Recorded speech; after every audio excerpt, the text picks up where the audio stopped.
Ces dernières années, notamment celles sous la domination Sky, ont donné lieu à des courses classifiées comme attentistes, sans spectacle, avec un rouleau compresseur qui annule toute attaque, sans suspense. Mais ceci peut être nuancé car notre mémoire a des failles, et laissez-moi vous remémorer quelques-uns de ces plus beaux moments. Christopher Froome qui n'a plus de vélo, Christopher Froome à pied, mais quelle image du tour, on n'a jamais vu ça, un maillot jaune un maillot jaune à pied. Vincent Valverde qui résiste toujours, allez Vincent Valverde, Romain Bardet qui se détache, et c'est Valverde qui est champion du monde devant Romain Bardet. Sagan the Great, Peter the Great, is he going to make it stick? Kwiatkowski tries to come around the outside, Kwiatkowski's there, they bunch up, Kwiatkowski has the lead. Mais tout ceci est étalé sur plusieurs années.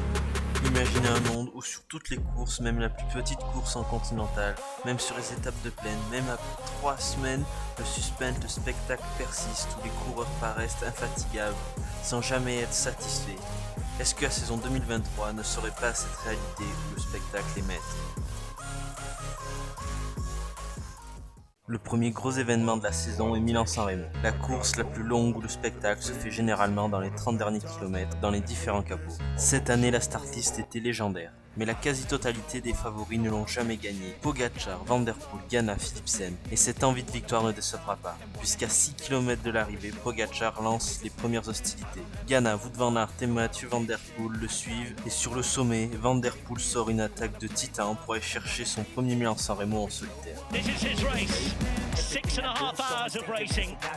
Van der Poel last year became the first Dutchman to step on the podium since Frans Maassen in 1989. It's now been nearly 4 decades since a Dutchman won San Remo, and Mathieu Van der Poel is going to do exactly what his grandfather did in the 1960s. Un peu plus tard dans la saison, un Pogačar revanchard et assoiffé de succès s'alignera au départ du Tour des Flandres face à un Van der Poel double tenant du titre et un Wout van Aert à la recherche d'un premier monument pavé. Cette course va se débrider à 44 km de l'arrivée dans le Koppenberg. Van der Poel, Pogačar et Wout van Aert sortent à 3 du groupe des favoris. Et à 17 km de l'arrivée, Pogačar accélère dans le vieux Quarmont et Van der Poel craque. Pogačar s'en va donc gagner son 4e monument et devient donc le 3e à gagner le Tour des Flandres et le Tour de France en rejoignant Louison Bobet et Eddy Merckx. Merckxian magic from cycling's new all-round megastar. And at just the second time of asking, the 2-time Tour de France winner becomes the King of Flanders. In Eddy Merckx's backyard, Tadej Pogačar arrives to inherit his crown. Tadej Pogačar wins the fastest ever Tour of Flanders. Maintenant, on fait un bond dans la saison, au début du mois de juillet, où un grand favori du Tour de France retrouve les routes des courses sur le tour. Après sa lourde chute intervenue sur Liège-Bastogne-Liège, une grande interrogation se pose sur l'état de forme de Tadej Pogačar. Cette chute a fait envoler tous ses espoirs de tripler ardennais et de rentrer un peu plus dans la légende. Mais Pogačar est revanchard. Et dès la 2e étape du Tour de France, il passe à l'attaque et défie Jonas Vingegaard, vainqueur du Dauphiné. Mais malheureusement, lors de la 17e étape, Pogačar craque et perd une nouvelle fois tout espoir de victoire. The moment that Pogačar is cracking totally. Well, yesterday he must have gone deep in the time trial. Today's looked good, but he crashed earlier on today, toppling off the bike. Mais 3 jours plus tard, le prodige slovène réagit et s'impose en petit comité au sommet du Markstein en devançant Vingegaard. For the France, the man looking to finish first. Jonas Vingegaard tried to jump Pogačar, but the Slovenian was there. The Slovenian was back.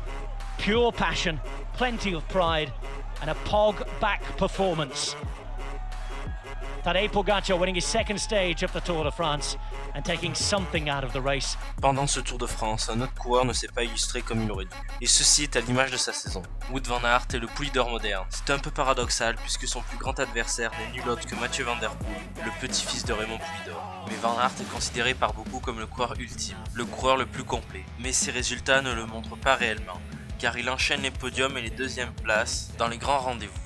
Sur les championnats du monde de cyclocross, il finit 2e, Milan-San Remo, le Tour des Flandres, Paris-Roubaix et sur le Tour de France. Toutes les étapes qu'il disputait pouvaient lui convenir, mais malheureusement le vainqueur du maillot vert précédent Tour de France ne remportera aucune étape.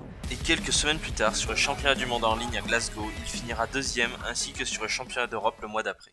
Voici quelques-uns des temps forts de cette saison. Si vous voulez une partie 2, n'hésitez pas à me le dire en commentaire, à liker et à vous abonner. Et moi je vous dis à plus pour une prochaine vidéo. Ciao!